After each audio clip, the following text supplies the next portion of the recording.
Alter Avon से अपन पुरानी company को बंद करेंगे और अपनी जो कंपनी है उसे अपन ओपन कर रहे हैं, एबीसीएन कंपनी। अपन ने पिछली क्लास में कैश फ्लो के बारे में सीखा था। कैश फ्लो के लिए जो शॉर्टकट हमने बताया था वो था DCC। आप DCC प्रेस कर कर कितना कैश आया है आपके पास, कितना कैश गया है और कितना कैश बचा है, यह आप बड़ी आसानी से देख सकते हैं। इसके अलावा आज अपन को ट्रायल बैलेंस देखना समझना है। ट्रायल बैलेंस इंग्लिश में बोलते हैं, आप हिंदी में ट्रायल बैलेंस को तलपट बोलते हैं। आप ट्रायल बैलेंस में आप क्या देखते हैं और इसको कैसे देखते हैं, ये अपन क्या आज समझ बोलते हैं लेते हैं। हिंदी में? क्या बच्ची? हाँ, इंग्लिश में आप इसे हिंदी में बोलते क्या बोलते हैं? हैं ट्रायल बैलेंस और आप हिंदी में बोलते हैं इसको तलपट। तो तलपट में या ट्रायल बैलेंस में आप क्या देखते हैं और इसको कैसे देखते हैं, ये अपन समझ लेते हैं। इसके लिए शॉर्टकट है DT। तो आप शॉर्टकट की जो हमने बताई वो प्रेस कर रहे हैं, DT। D for display, T for trial balance. तो DT प्रेस करते ही आप देख रहे हैं आपके सामने ट्रायल बैलेंस ओपन हो गया है। टैली में यह बहुत अच्छी सुविधा है कि आप सिर्फ वाउचर एंट्री करते हैं, सही सही जो आपको पर डे करना होता है वो काम आपका वाउचर एंट्री करने का ही है। बाकी कंपनी तो आप एक बार बनाते हैं एक वर्ष में, लेज़र भी एक लेज़र एक बार ही बनाते हैं, एक वर्ष तक हमें दोबारा वो लेज़र रिपीट करना नहीं पड़ता है। हर बार हम एक लेज़र एक बार ही बनाते हैं। सिर्फ वाउचर एंट्री ही ऐसी है जो हमें रोज प्रतिदिन जब जब व्यवहार होता है, कोई ट्रांजैक्शन होता है, हमें एंट्री करना होती है। तो सिर्फ वाउचर एंट्री करते ही आपके पास कैश फ्लो, फंड फ्लो, अलग अलग सभी का laser account, trial balance, profit and loss account, balance sheet, ये सारे के सारे खाते और भी कई खाते और भी कई अकाउंट अपने आप बन जाते हैं। आपको सिर्फ देखना है बस। ये टैली की बहुत अच्छी सुविधा है कि आप बिना मेहनत किए, ज़्यादा समय बिना खर्च किए, आप बड़ी आसानी से सभी हिसाब किताब टैली में मैनेज कर सकते हैं। यही कारण है कि आजकल हर जगह जॉब में डेटा एंट्री वर्क के लिए एक्सेल और टैली इनको मांगते हैं, क्योंकि एक्सेल में भी सभी डेटा एंट्री काम बड़ी आसानी से आप करते हैं, समय की बचत होती है, और बाकी टैली में भी आप इसी तरह सारे काम करते हैं। तो एक्सेल, टैली और इंटरनेट, ये तीन काम आपको अच्छे से आना ज़रूरी है, तब जाकर आप डेटा एंट्री काम कर सकते हैं। इसके अलावा फिर आपका होता है टाइपिंग स्पीड, वो आपकी सही होना चाहिए। अपन आज ये समझने वाले थे कि ट्रायल बैलेंस में क्या देखते हैं, कैसे देखते हैं, हमने बता दिया। D for display, T for trial balance, shortcut है DT। तो कैसे देखते हैं ये आपको आ गया है, एक बार फिर से देखते हैं अपन। D फॉर डिस्प्ले, ये देखो यहाँ पर लिखा हुआ है display. T for trial balance. अब इसमें क्या देखते हैं ये अपन को समझना है। ट्रायल बैलेंस एक ऐसा विवरण पत्र है जिसमें आप एक स्थान पर एक बार में सभी खातों का शेष देख लेते हैं। आप देख रहे हैं लिखा हुआ है क्लोजिंग बैलेंस। क्लोजिंग बैलेंस वाला होता है अंतिम शेष। आप एक साथ एक ही स्थान पर सभी खातों का अंतिम शेष देख लेते हैं और सभी खातों के अंतिम शेष का प्रिंट भी निकाल सकते हैं यहाँ से। तो ये आपके पास बेनिफिट है कि आप यहाँ से एक बार में ही सभी खातों का अंतिम शेष देखते हैं और प्रिंट भी निकाल लेते हैं।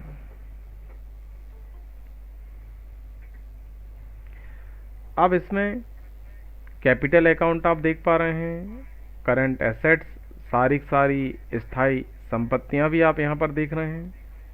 कितना आपने गुड्स बेचा है पूरे वर्ष भर में, कितना गुड्स आपने पूरे वर्ष में परचेज किया है, गुड्स मतलब माल, कितने आपने एक्सपेंसेस कर दिए हैं डायरेक्ट, कितने आपने इनडायरेक्ट एक्सपेंस कर दिए हैं, वो सब कुछ आप यहाँ पे देख पा रहे हैं।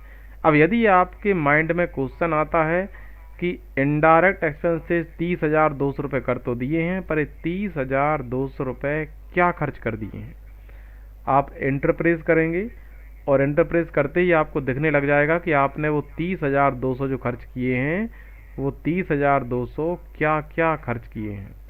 तो यहाँ पर आप देख रहे हैं ऑफिशियल इलेक्ट्रिकल एक्सपेंसेस 3,000 है, रेंट आपका है 2,000, सैलरी 24,000 और टेलीफोन बिल 1,200। इस तरह से टोटल नीचे आप देख पा रहे हैं 30,200 रुपये हो गया है।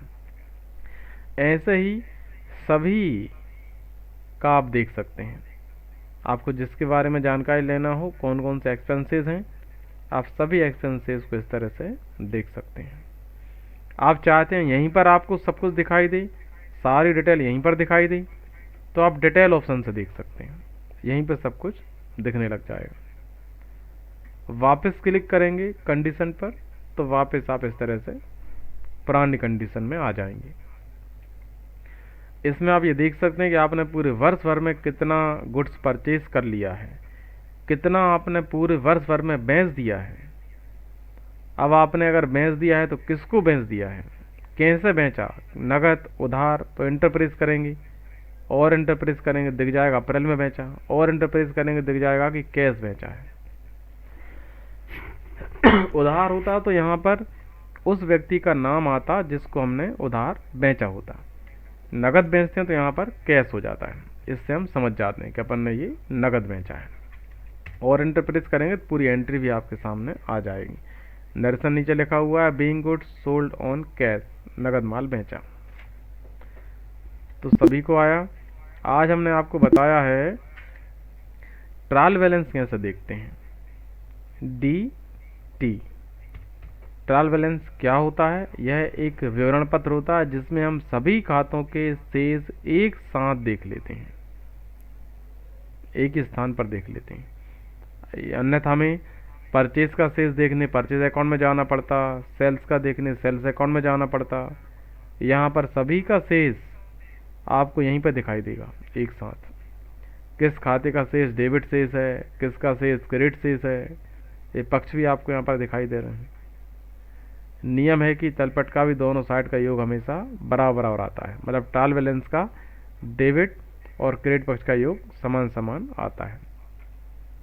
इस तरह से आप ट्रायल बैलेंस को देख लेते हैं। हमने पिछली क्लास में आपको एक क्वेश्चन नोट कराया था और हमने कहा था कि जिन विद्यार्थियों को क्वेश्चन नहीं आएगा हम उनको एक क्वेश्चन बता देंगे किस तरह से आपको सॉल्व करना है। तो ऐसे कौन कौन से विद्यार्थी हैं जिनको हमने जो क्वेश्चन नोट कराया था वो नहीं आया। ये क्वेश्चन आपके सामने है, ये किस किस को नहीं आया।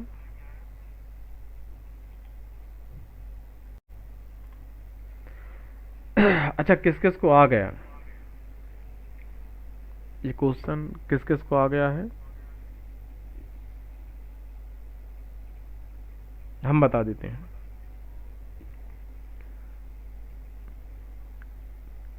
आज आप सभी का बोलने का मन नहीं है तो देखो। सर मुझे आ गया। आ गया, वेरी गुड। तो एक बच्ची को आया है। तो देखो ये क्वेश्चन हम आपको सॉल्व करा देते सर हैं। मुझे भी आ गया। आ गया, चलो वेरी गुड। दो बच्चों को आया है। तो देखो ये क्वेश्चन बाकी बच्चों को नहीं आया है तो हम एक बार समझा देते हैं।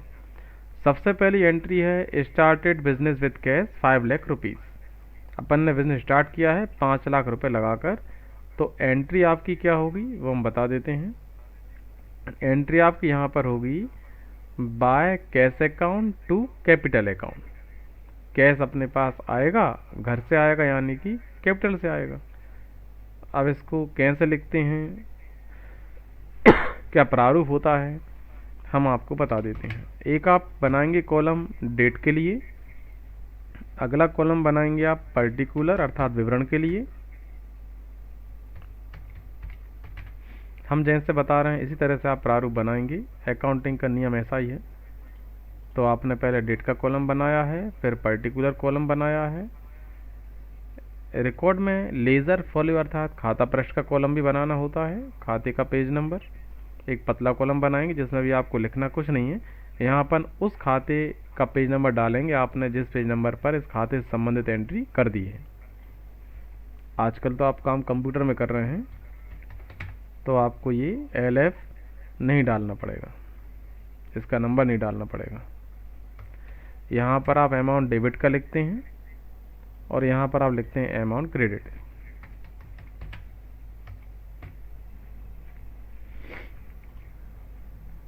स्पेस बहुत ज़्यादा जा रहा है तो अपन यहाँ पर चाहें तो थोड़ा सा पास पास इनको कर सकते हैं और यहाँ से अपन इसको ऊपर नीचे डेबिट क्रेडिट को लिख सकते हैं।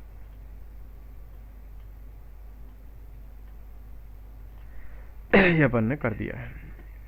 सब कुछ सेंटर में करना है तो आप यहाँ क्लिक करेंगे, इससे पूरी रो सेलेक्ट होगी और अलाइनमेंट में सेंटर अलाइनमेंट को आप सेलेक्ट करेंगे। इस तरह से आ जाएगा। अब आपको यहाँ पर बॉर्डर भी चाहिए तो आप सेलेक्ट करेंगे सभी कॉलम को और बॉर्डर बटन पर क्लिक करेंगे और ऑल बॉर्डर पर क्लिक करेंगे। इस तरह से आप देख रहे हैं बॉर्डर भी आ जाएगा। माना कि अपन ने पहली एंट्री जो की है, अपन ने बिजनेस स्टार्ट किया है, अपन ने 1 अप्रैल को किया है या जब भी किया हो, माना कि 1 मई को किया है, तो जब भी किया है अपन डेट डालेंगे। 21 को किया 21 डालेंगे, 22 को किया है 22 डालेंगे। अब यहाँ पर आप लिखेंगे पर्टिकुलर में कैश आएगा अपने पास, जब भी अपन बिजनेस स्टार्ट करते हैं कैश आता है। बाय कैश अकाउंट लिखेंगे अपन और 2 में अपन क्या करेंगे वो हम बता देते हैं आपके लिए। कैपिटल अकाउंट लिखेंगे अपन क्योंकि ये घर से आ रहा है। अब अमाउंट अपन डालेंगे, डेबिट पक्ष है अपने पास और क्रेडिट वाला पक्ष है अपने पास। यहाँ पर अपन अमाउंट डाल रहे हैं। 5 लाख रुपए अपन को लिखना है तो यहाँ अपन ने 5 लाख रुपए लिख दिया है। अपन 2 मतलब होता है क्रेडिट वाला पक्ष, तो अपन 2 में लिखा है कैपिटल अकाउंट, तो अपन 2 के सामने यहाँ कैपिटल के सामने लिखेंगे 5 लाख क्रेडिट वाले पक्ष में। तो आपको ध्यान रखना है बाय मतलब डेबिट, 2 मतलब क्रेडिट। आपका रूल क्या है, बाय को स्टार्टिंग से लिखते हैं, 2 को थोड़ा सा आगे से लिखते हैं जैसा हमने यहाँ पर लिखा हुआ है। अमाउंट आपको सामने लिखना है, बाय कैश अकाउंट मतलब कैश अपने पास आया है। अब कितना कैश आया है वो आप कैश के सामने बाय मतलब डेबिट वाले पक्ष में लिखना है। अब कैश कहाँ से आया है, घर से, घर से मतलब कैपिटल से, तो 2 में लिखना है कैपिटल और 2 मतलब होता है क्रेडिट वाला पक्ष, तो आप कैपिटल के सामने क्रेडिट वाले पक्ष में 5 लाख लिख देंगे। इस तरह आपने लिखा। ये आपकी पहली एंट्री हो गई है। माना कि दूसरी एंट्री अपनी हो रही है 2 मई को।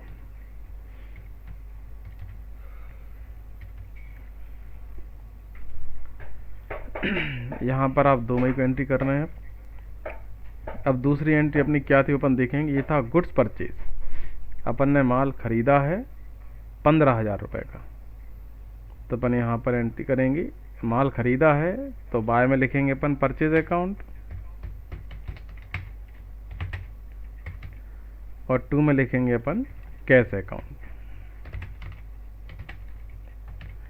अपने पास गुड्स आएगा, माल आएगा, कैश जाएगा। आया उसे बाय करते हैं, जाया उसे 2 करते हैं। ये वस्तुगत खाते का नियम है।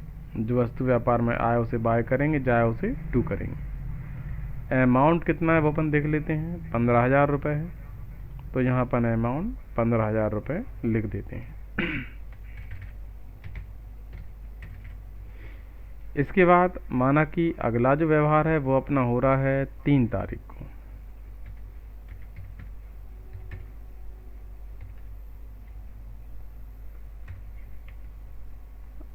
अपन अब देख लेते हैं अगला व्यवहार क्या है।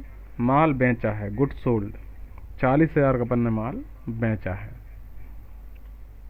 तो एंट्री करेंगे अपन।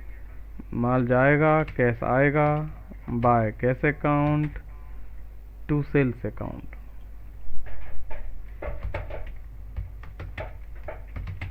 अपन ने लिखा है by cash account to sales account. 40,000 रुपये यहाँ पर अमाउंट लिख रहे हैं डेबिट वाले पक्ष में और 40,000 अपन यहाँ लिख रहे हैं क्रेडिट वाले पक्ष में।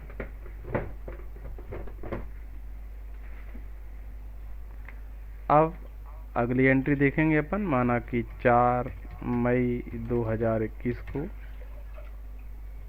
अपन देखते हैं अगली एंट्री में।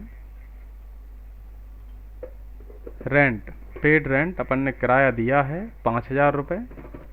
तो यहाँ अपन लिख लेते हैं बाय रेंट अकाउंट, और किराया दिया है तो कैश जाएगा। आपको याद रखना है एक नियम है, ये नियम है नॉमिनल अकाउंट, यानी कि नाम मात्र के खाते का नियम होता है। सभी व्यय, खर्च, हानियाँ जो भी हैं, सभी व्यय और हानियों को अपन बाय करेंगे, आय व लाभ को टू करेंगे। तो किराया देना व्यापार के लिए एक प्रकार का खर्च है, खर्च अर्थात व्यय। तो इसे अपन बाय करेंगे, हमेशा आपको बाय करना है। किराया दिया, कमीशन दिया, आवक गाड़ी भाड़ा दिया, जावक गाड़ी भाड़ा दिया, ये सब खर्च हैं, इन सबको बाय करना है। टू में क्या लिखेंगे, अपन ने खर्च कैसे किया, कैश किया है, किराया कैश दिया है तो टू में कैश लिख देंगे। चेक द्वारा दिया है तो बैंक लिख देंगे। गूगल पे, फोन पे, पेटीएम, नेट बैंकिंग द्वारा कोई इलेक्ट्रॉनिक माध्यम से ट्रांजैक्शन किया है तब भी आप टू में बैंक लिखेंगे। अपन ने फिलहाल में कैश किया है तो अपन यहाँ पर कैश अकाउंट लिख देते हैं। अमाउंट देख लेंगे 5,000 रुपये है, यहाँ पर लिखेंगे अमाउंट 5,000 रुपये। अगला व्यवहार माना कि 5 तारीख को हो रहा है, 5 मई 2021 को। कमीशन दिया है, पेड कमीशन 6,000 रुपये दिया है, तो यहाँ पर लिखेंगे बाय कमीशन अकाउंट। कैश दिया है अपन ने तो यहाँ पर लिखेंगे टू में कैश अकाउंट। कितना दिया है वो अपन देख लेते हैं, 6,000 रुपये दिया है तो यहाँ पर लिखेंगे 6,000 रुपये। इस तरह से अपन ने ये एंट्रीज की हैं।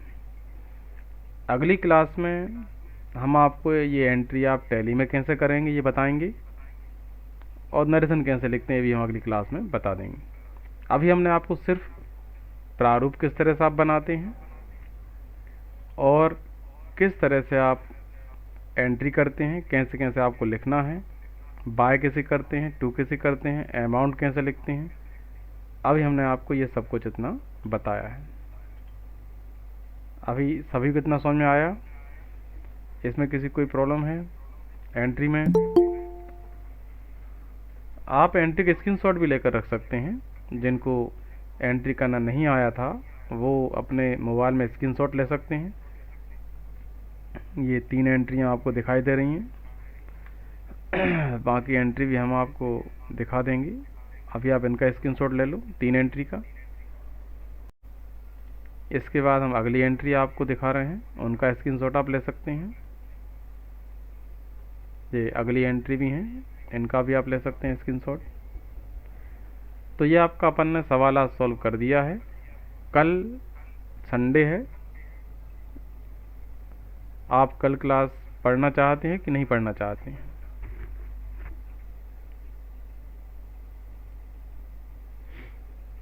ठीक है, आपको क्लास कल नहीं लेना है तो अपन अगली क्लास मंडे को लगा लेंगे। कल आप क्या करेंगे, हमने स्टार्टिंग से लगाकर आपको आज तक जो पढ़ाया है उसकी वीडियोस हम आपको अभी तक जो भेज चुके हैं वो आपको देखना है। बाकी जो नहीं भेजे हम आपको आज और कल में भेज देंगे। फिर आपको स्टार्टिंग से लगाकर अभी तक का रिवीजन करना है वीडियो के माध्यम से। जो भी आपको नहीं आएगा आप हमसे मंडे को पूछ लेना। हम मंडे सर को जी कल वाली 28 जनवरी की टैली की वीडियो भेज दी थी सर जी। कल वाली जो टैली की वीडियो है 28 जनवरी की जो वीडियो है वो हम आपको भेज देते हैं। पिछली बार थोड़ी सी मिस्टेक के कारण वो गलती से गलत वीडियो अपलोड हो गई थी। हम आपको अभी थोड़ी देर में वीडियो भेजने वाले हैं। आपके पास जिन बच्चों ने चैनल को मोनेटाइज किया हुआ है, बेल आइकन पर क्लिक किया हुआ है, उन सभी के पास ये वीडियो अपलोड कर रहे हैं और अपलोड करते ही वीडियो का नोटिफिकेशन आ जाएगा। और जिन बच्चों ने बेल आइकन क्लिक नहीं किया है उनके पास हम कुछ टाइम बाद वीडियो भेजेंगे। कल वाली वीडियो तो ये कल वाली ही वीडियो है जो हम अभी यहाँ पर आपके सामने इसको अपलोड कर रहे हैं। ये कल वाली वीडियो आपके पास पहुंचने वाली है आने वाले 1 सेकंड में। जिन्होंने बेल आइकन क्लिक किया हुआ है उनके पास कल वाली वीडियो पहुंच चुकी है, हमने यहाँ से पोस्ट कर दी है। तो जिन बच्चों ने बेल आइकन सर जी क्लिक कर व्हाट्सएप दिया था पर भेज दो। उनके पास ये पहुंच गई है। बाकी जिन्होंने नहीं किया है बेल आइकन क्लिक, उनके पास वो अभी हम व्हाट्सएप के माध्यम से आधे घंटे बाद भेजेंगे। ठीक है बच्चों, सभी के लिए good evening. Good evening sir, thank you. Good evening, welcome. ठीक है, ठीक है। ठीक है बच्चों, वेलकम।